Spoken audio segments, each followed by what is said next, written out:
Hey guys, this is gamercal, and this is not what I was going to be LPing next, but I figured I would start doing a sort of second play. Although there's going to be other stuff going on as well, I kind of figured that this is as good a time as any to set this game up. So yeah, this is a Zelda game, as you can see, and this is really not one of those Zelda games that you'll have heard a whole lot about, because it was pretty obscure, to say the least. Four Swords Adventures is absolutely fantastic, and I've been playing it a fair bit recently, as you can see. I got into World 5, but yeah, there's enough in here which is different and unique and whatnot that I will be able to do this without probably remembering too much.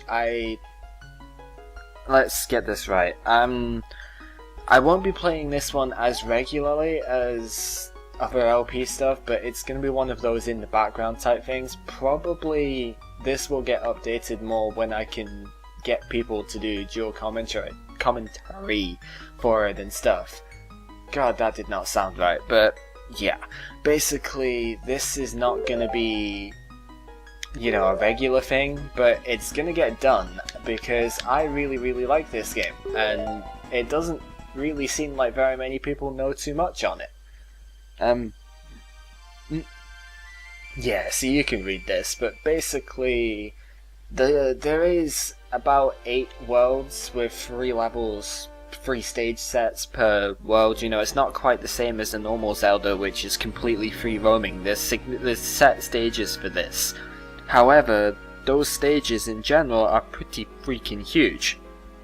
So they are much more likely to take, you know, at least 2 videos, probably 2, possibly 3 videos to do per one level. So this is still going to be a really long LP. It's probably still going to be about 50-60 episodes. And I can't actually remember very much of what goes on beyond level 5-1.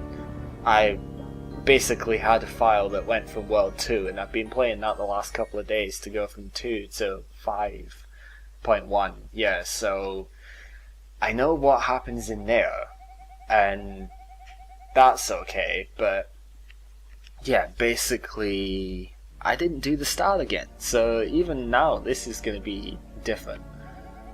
But yeah, basically this is going to be one that should be dual narrated more, because I think it would be more fun then. And, you know, if I don't get the puzzles and stuff immediately, somebody else might be able to help out. So yeah, a little bit about Four Swords Adventures itself. It is supposed to be a multiplayer game, and it would have been fantastic to be able to get multiplayer done with this, but not only do I not have the people around for that, it's way too expensive and probably not doable nowadays, because I don't think you can find the link cable you need. Yeah, usually you need the a Game Boy Advance and the link cable to go between the GameCube and the Game Boy Advance. Of course, the Wii here, but it still works the same way. And hey, here is Zelda, who is like, yay, you came, you know, we really need your help. So yeah, I probably shouldn't skip through that quite so fast, but whatever. Basically, the 6 maidens are really worried about, you know, this whole shrine thing over here, and, you know, there's some really nasty rain going on. So basically, they think the Four Sword is for some reason to blame, and basically they are going to go and check that it's okay. Which is not a very good idea, but, you know, that's what they want to do. They make nice effects and stuff, I guess. But yeah, basically, I am not doing this with a GBA screen. No, a GBA as the controller. I'm actually doing this with a GameCube pad. Because when you play single player only, you can choose whether you want to have the link cable thing in, which I could do, but then you guys won't be able to see half of what goes on. So the big reason to do this in single player is that basically, well, there's Shadow Link. That's not the reason to do it in single player, but basically the reason that we want to do it like that is so that you can see the whole game, pretty much. But yeah, Shadow Link is apparently really powerful now, and has managed to steal all of the maidens, including Zelda, in these dark crystals, which are now disappeared into nothingness. And it's like, oh no, we have to go chase him and stuff. So basically, we get transported to this cursed sanctuary with Shadow Link, and yeah, doesn't look particularly good, does it? There's a sword, and there's a gigantic eyeball on the wall there. That's not particularly family friendly. So yeah, Shadow Link is a bit surprised that we've chased him, and he goes up to the sword, and basically we can't do anything because we can't actually attack him. So basically the only thing we can do is pull the sword out, you know? And it guards the Wind Sorcerer Vati, so if we draw the sword, you know, we're gonna release Vati, but we can't do anything else because we've got to kill Shadow Link in order to get the maidens back. So basically we have to draw the sword and release Vati, and split ourselves in 4 at the same time. You know, because that's apparently what the cool people do. They split themselves in 4. And Shadow Link gets away, Vati comes out, you know, win stuff, and basically we've just screwed the entire world. Congratulations, Link, you've just fucked over the entire realm of Hyrule. How do you feel about that? Okay, so, you know, the place is pretty fucked up, and we're gonna have to go and fix it. So yeah, that damn owl is back. And pretty much, yeah, we have to become the hero, because we fucked the place up, therefore we've got to go and fix it.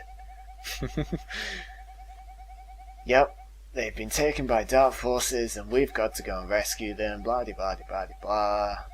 Vati's magic has, of course, killed the Four Sword, because for some reason, since he was unsealed by the Four Sword, he's allowed to kill the thing that sealed him up. That makes fuck all sense, but you know, that's the way it goes. And pretty much now we have to go and get Force Gems in every level. That's going to be a big theme, and we'll see that in pretty much everywhere. Because Force Gems are absolutely essential to get anywhere in this game. But we'll see that in a bit.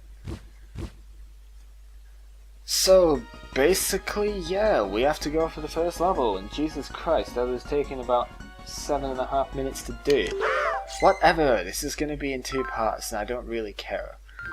You know, they're going to be individual things that I'm not going to go, you know, hey there everybody, all that type of thing that happens normally at the start of every video. You know, it's going to be at the start of the levels I'll do that, because basically, yeah, I'm going to do 1 level per recording, and then we'll see how it goes from there. So basically, yeah, we have a weak sword, and we've got to kill Shadow Link, and pretty much, yeah, we have got to do this little tutorial type level, and now we have 4 guys following us. Right, the way this controls is a little bit different to, yeah, thanks Force Gem guy. The way this controls is a little bit different to the way that it controls in multiplayer, because obviously in multiplayer you have, you know, several links controlled by individual characters, but in single player you kind of control all of them. There's 3 ways really of this happening. You know, right now we're only controlling the main link, you know, the front green one, and it's only the front green one that really takes any damage here. You know, if the others get hit by something, then it doesn't matter at all. Yes, we know that. Right, so basically what we're going to learn about in here is how to change formations. And as you can see, we've gone indoors, so we get to basically go on the GBA screen. And yeah, basically this guy is teaching about formations, so yeah, professional adventurer, blah blah blah blah. Yep, formations and stuff, and that is pretty much just gonna tell us that, you know, we can change what formation we're in. So yeah, let's do this. Yep, the art of formations. And yep, basically, yeah, L or Y, and pretty much, yeah, just go in the direction. And box is for that one, and wide is that one, long is that. For some reason they're called different. And the cross is that one. The cross is a pretty cool one, but it's not really very useful, to be honest. You know, in most cases it doesn't really matter too much, but you do get a cool little spin attack with it, so yeah, we'll see that in a bit. But basically that just tells you then you can control all four links to do something there. Say if I go into a formation and hit the sword button, all four of them do the sword action. So then all four of them do take damage, so you've got to be careful there. But yeah, the basic idea is that they can do stuff together, you know? Because, you know, everybody's got to be able to work together with some people.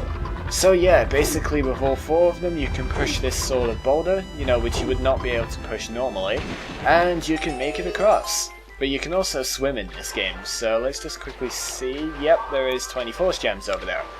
Okay, right, so force gems pretty much replace rupees in this game, and you've got to collect lots of force gems if you're going to actually get anywhere with this game, because you need at least 2,000 by the end of the level to break the barrier, which is at the end. Okay, right, so the switch of course has to have everybody on the switch in order to press it, so, you know, good cooperation if you're playing with other people. And there is a single boomerang here, so we have ourselves our first item. And yeah, the boomerang is pretty much the same as it always is, except you can keep it hovering in place, which is pretty useful, I must say. You can keep it there and move around, and of course you can then release the button to actually get your boomerang back. Pretty handy. Just like that.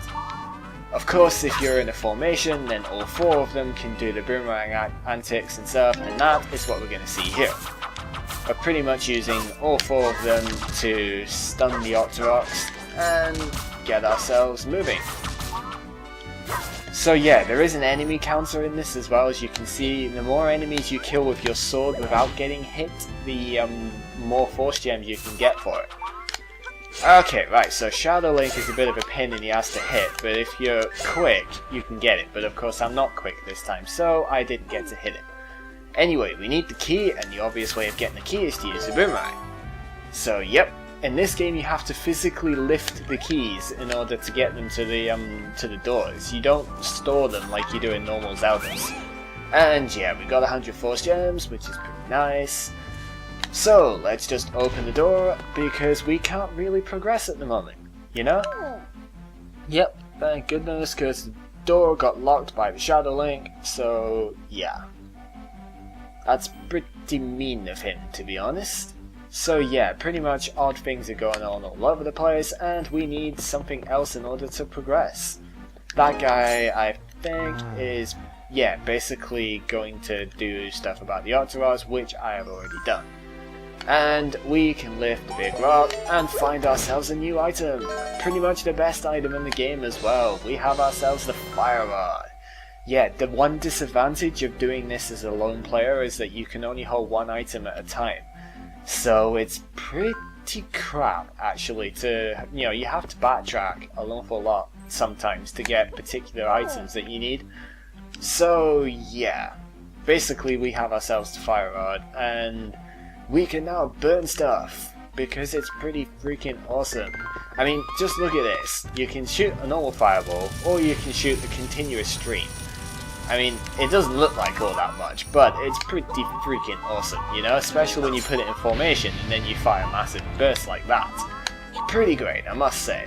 Okay, so we can burn this and get ourselves more force gems, and of course get ourselves hit by the fire as well, just because. But luckily that sort of fire doesn't actually hurt you, it just makes you drop a few force gems.